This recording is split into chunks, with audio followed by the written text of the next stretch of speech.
Thanks for taking time to talk to me today. I'm pleasure. so excited to see your new show tonight. I have to tell you that I come from a family of people who love to cook, and Well, then, sorry. my son is even experimenting in the kitchen. Sometimes it's frightening, and sometimes it's wonderful. Well, that's what cooking is like. So I have a couple questions for you. Yeah. The first one is, what's more important, presentation or how it tastes? Oh, how it tastes.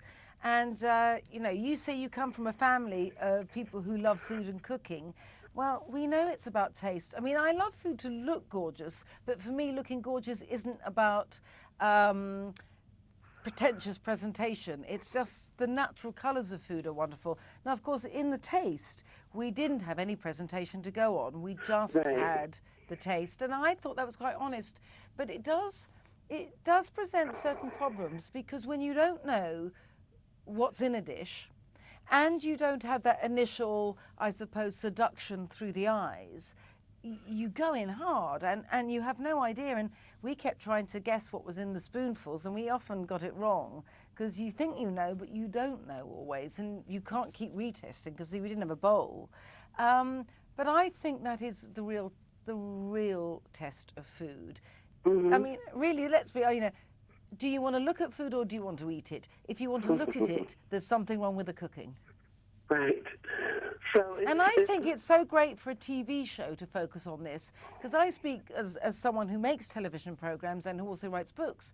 And I know that sometimes, without meaning to, that you can prioritize the photogenic. And I think, actually, we all know in life some of the most delicious food, not so photogenic, So it was really great to be given this forum where people could cook from their hearts and just seduce you through the taste of it, rather than by just making it look razzle-dazzle.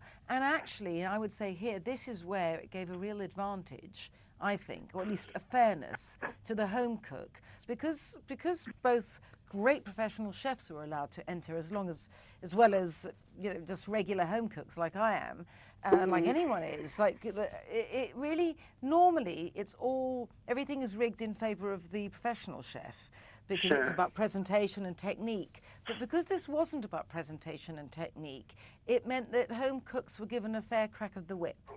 And I think that's really, really important. And actually, I think a lot of viewers are going to be pretty astonished about who's a professional chef and who's a home cook, because we didn't know when we're tasting their food, and I don't think the viewers will be able to tell either.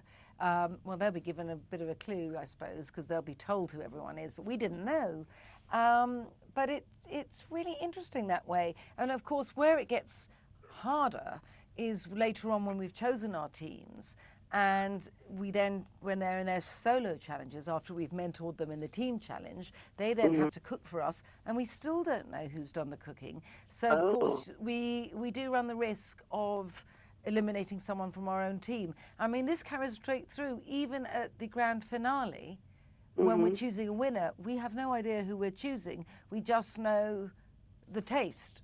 And then, so we're as surprised as anyone when when it's announced. So I have to say it was both exciting but actually pretty frightening. But I think obviously it was more frightening for the contestants. But speaking as a judge and a mentor, I can say I did sometimes think my heart was going to leap out of my chest. I was so terrified. So what makes a good taste? I think taste is about balance. I mean, I think life is about balance. And as in life out of the kitchen, so in the kitchen, you don't always attain balance, but you must strive for it. And I think balance is about flavours, chiefly. But, you want the right mixture between mellowness and tang. You want sweet, salty, sour, all to be held in check. If any one of those comes up too much, it suddenly throws a whole dish out, let alone one spoonful.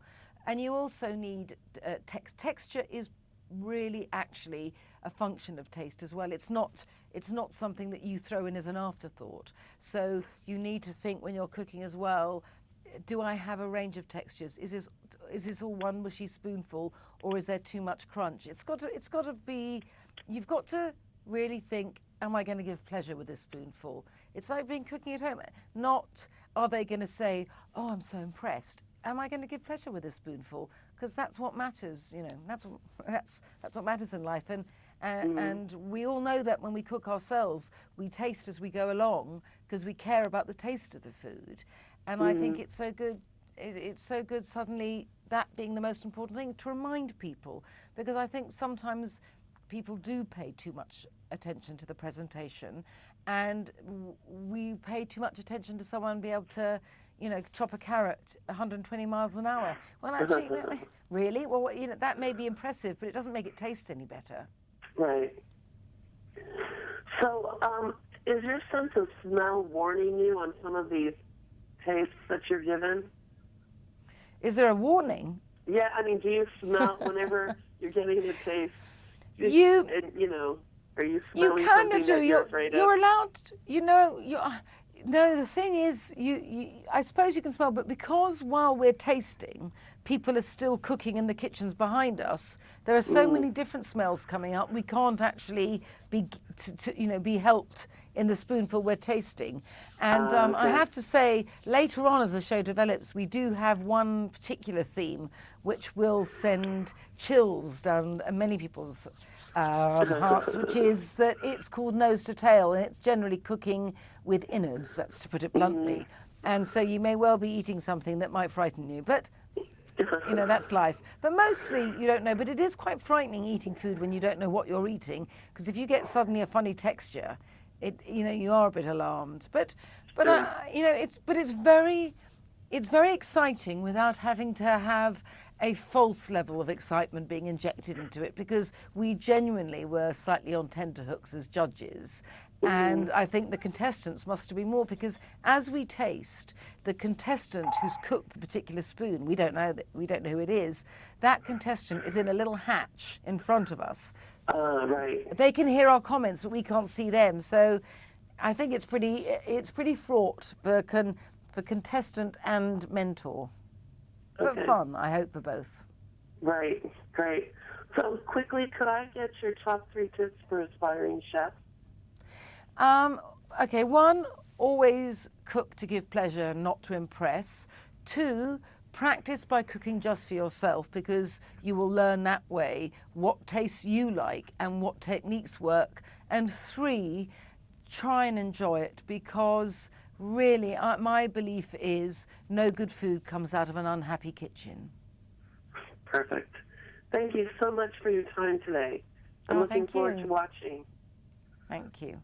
Okay. Cheers. Bye. Bye-bye. I've lost my earpiece. Right. Hello?